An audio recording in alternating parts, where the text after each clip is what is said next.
केंद्र सरकारनं काय करावं, राज्य सरकारांची जबाबदारी काय, विरोधी पक्षांचं कर्तव्य काय आहे, या सर्व चर्चा थांबण्याचं नाव घेत नाहीयेत। त्यातच आज काँग्रेस आणि भाजप या दोन राष्ट्रीय पक्षातील वाद उफाळून समोर आलाय। निमित्त आहे उत्तर प्रदेशातील मजुरांचा प्रश्न। काँग्रेस सरचिटणीस प्रियंका गांधी यांनी 1000 बस उत्तर प्रदेशला धाडल्या, त्यानंतर त्या बस रोखण्यात आल्या। पाहूयात याविषयीचा रिपोर्ट।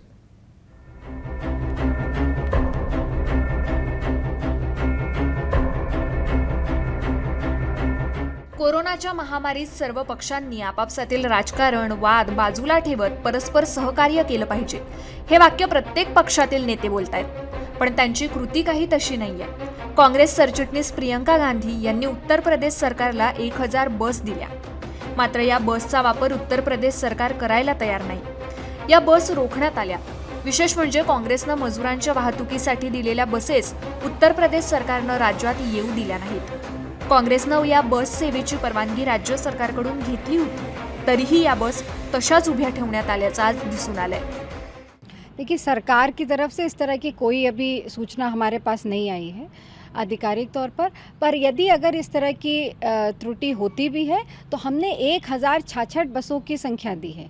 अगर कुछ बसें अगर उसमें इस तरह की त्रुटि आएगी तो 1000 बस जो प्रियंका गांधी जी का वादा है, 1000 बस अभी कुछ ही देर में गाज़ियाबाद और नोएडा बॉर्डर पे लाइंड अप हो जाएंगी। सरकार उनका फिजिकल वेरिफिकेशन कराएगी, क्लियरेंस कराएगी और तब हम उनको ये बस हैंड ओवर करेंगे। तो मैं मानती हूँ कि ये इस तरह की ओछी राजनीति नहीं होनी चाहिए। हम सेवा भाव से सरकार के साथ श्रमिक मजदूरों को जो गरीब हैं और सड़कों पर बदहाल चल रहे हैं, उनकी मदद के लिए हम ये सरकार के साथ हम ये मदद करना चाहते हैं, उनके साथ कंधे से कंधा मिला के चलना चाहते हैं। और मैं आभार व्यक्त करना चाहती हूँ कि कांग्रेस पार्टी के इस प्रस्ताव को माननीय मुख्यमंत्री जी ने उत्तर प्रदेश की सरकार ने स्वीकार किया।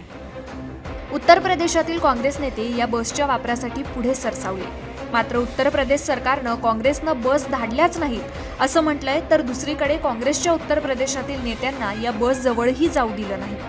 आग्र्याजवळ बस रोखण्यात आल्याचं काँग्रेस नेत्यांचं म्हणणं आहे। केंद्रीय आरोग्य राज्यमंत्री अश्विनी कुमार चौबे यांनी तर थेट काँग्रेसवर आरोप केलाय। काँग्रेसनं बस पाठवल्याच नाहीत असं चौबे म्हणाले। देखिए, देश में आज के इस परिस्थिति में एक तो उकसाने का काम ना करें लोग, और राजनीति के लिए समय पर्याप्त है, बहुत समय है। अभी का समय राजनीति करने का नहीं है और लोगों को उकसाने का समय नहीं है। ये राष्ट्रीय धर्म सब लोगों का हो जाता है। जिनको जो बने वो उतना करें, सहयोग करें, अच्छी बात है, और इसमें कहीं कोई रोकथाम की ज़रूरत नहीं है। अब उत्तर प्रदेश की सरकार या बिहार की सरकार कई राज्यों में जो अभी हाय तौबा कुछ लोग मजदूर भाइयों के बारे में कर रहे हैं, भाई श्रमिकों के लिए जितना हमारे दिल में स्थान है, हमने जो किया है वो इतिहास है। आज भी हमारे श्रमिक बेचारे जगह जगह हैं, परेशानी में थोड़ा सा है, इसमें दो मत नहीं है, लेकिन उनको हर तरह से वहाँ राज्य सरकार व्यवस्था करने के लिए खड़ी है।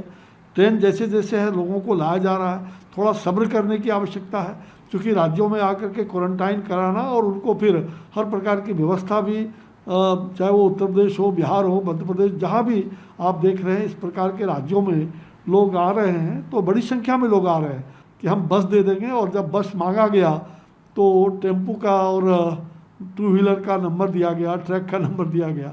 ये बड़ा अत्यंत ही अशोभनीय है। बोलने का तो कर देता है, बोलने कि ये पूरी तरह से एक षड्यंत्र है, और ये राजनीतिक षड्यंत्र को जनता समझ रही है। मुझे लग रहा है कि इस समय मैं आग्रह करूंगा कि राजनीति से ऊपर उठ करके सब लोग कोविड को समाप्त करने में आगे आए। इससे बड़ा भला नहीं होगा किसी का, देश का भला तभी होगा। सब मिल के काम करें और सहयोग करें, केवल टीका टिप्पणी करने से काम नहीं होगा।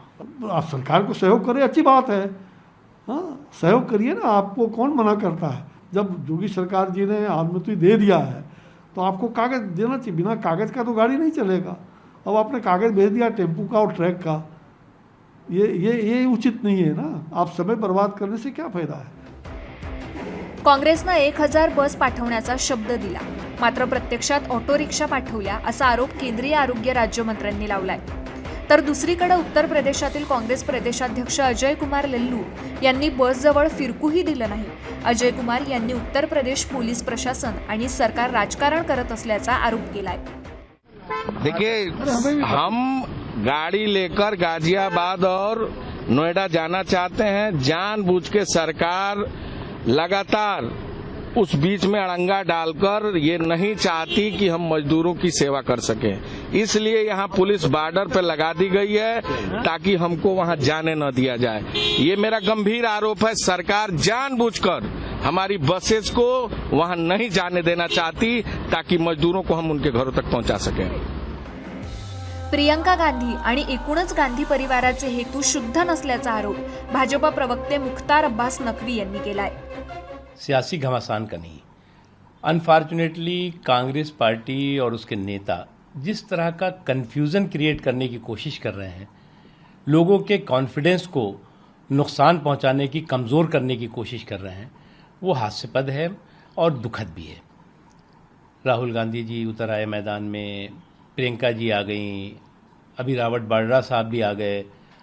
अब ये तिकड़ी जो है वो लोगों के में कन्फ्यूज़न पैदा करने के लिए है, लोगों के कॉन्फिडेंस को कमज़ोर करने की कोशिश करने वाली है।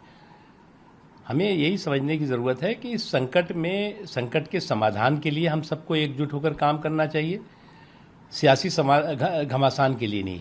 सियासी घमासान होता रहेगा, पहले संकट का समाधान हो जाए। लेकिन अगर शुरू से आप कांग्रेस या उनके कुछ साथियों का इस पूरे के पूरे संकट में व्यवहार देखिए तो पूरा व्यवहार जो है वो नकारात्मक सोच से भरपूर था, आरोप प्रत्यारोप लगाने वाला था। श्रमिक स्पेशल ट्रेनमधून उतरल्यावर अनेकांना मूळ गाव गाठण्यासाठीही खूप मोठा पल्ला पार करावा लागतो। त्यासाठी केंद्र सरकारनं सुविधा दिलेली नाही। शिवाय राज्य सरकार राजकारण करत असल्याचा आरोप आम आदमी पार्टीचे खासदार संजय सिंह यांनी केलाय। क्या भारतीय जनता पार्टी की सरकार ने इन गरीब मजदूरों को मरने के लिए सड़कों पर छोड़ दिया है? कभी औरंगाबाद में रेल की पटरी पर मजदूर मर रहा है, कभी मुजफ्फरनगर में ट्रक दुर्घटना में मजदूर मर रहा है, कभी सागर में ट्रक दुर्घटना में मजदूर मर रहा है, कभी औरैया में मर रहा है। आज बिहार के अंदर फिर 9 लोगों की जान चली गई, कल बाराबंकी में लोगों की जान चली गई मजदूरों की। उनके पांव में छाले पड़ जा रहे हैं। दिल्ली में 4 लाख मजदूरों ने पंजीकृत करा लिया अपना नाम। ये तो सरकारी आंकड़ा है, कोई छिपा नहीं है। अब 4 लाख मजदूरों को भेजने के लिए 350 ट्रेन चाहिए। आप पूरे देश के लिए 100 श्रमिक ट्रेन चला रहे हैं। इसका मतलब कि आपने हवाई जहाज वालों की चिंता की, अमीरों की चिंता की, गरीबों की चिंता नहीं की। मध्य प्रदेश यूपी के बॉर्डर पे मजदूरों को मारा पीटा जा रहा है, हरियाणा में मजदूरों को बर्बरतापूर्वक मारा पीटा जा रहा है, बिहार में मजदूरों को मां की गाली दी जा रही है, मारा पीटा जा रहा है। तो यूपी हो, बिहार हो, गुजरात हो, हरियाणा हो, पूरे देश में जहां भाजपा का राज है वहां पे डंडे से निपटा जा रहा है मजदूरों से। और इनके एक नेता हैं BL संतोष, इनके संगठन के बड़े नेता हैं, वो कह रहे हैं मजदूरों का ढेर लगा देंगे केजरीवाल जी। मजदूर कोई सामान है? 2 करोड़ 30 लाख यात्रियों को एक छोर से दूसरे छोर तक पहुंचाने की रेलवे की क्षमता है। ये कोई छिपा हुआ आंकड़ा नहीं है। अब आप कहते हैं हम 100 श्रमिक ट्रेन चलाएंगे, 15 श्रमिक ट्रेन चलाएंगे, तो इसका मतलब तो आपने महीनों भर की योजना बना रखी है, साल भर की, कि तब तक आप मरते रहो, हम अपनी ऐसी घोषणाएं, अपनी योजनाएं बनाते रहेंगे। एकूणच देशात भाजप शासित राज्ये आणि इतर राज्ये अशी दुफळी दिसून येते। लोकशाहीत सत्ताधाऱ्यांइतकेच विरोधकही महत्त्वाचे असतात। आपत्तीच्या काळात तर त्यांनी मिळून काम करणं अपेक्षित असताना राजकीय श्रेय लाटण्याचे उद्योग सुरू असल्याचं दिसून येत आहे। भाजप शासित राज्यातच कोविड-19 विरुद्धचा लढा शिस्तबद्ध सुरू आहे असा दावा भाजपच्या संमित पात्रांनीही केला होता। तर आज प्रियंका गांधींनी पाठवलेल्या 1000 बस या बसच नाहीत, त्या टेम्पो आणि रिक्षा असल्याचा निष्कर्ष भाजपच्या मंत्र्यांनीच काढलाय। देशात मजूर मात्र पायपीट करून मरतायत। राज्यातील पक्षांतील राजकारण काही थांबण्याची शक्यता दिसत नाहीये। Bureau report AM news.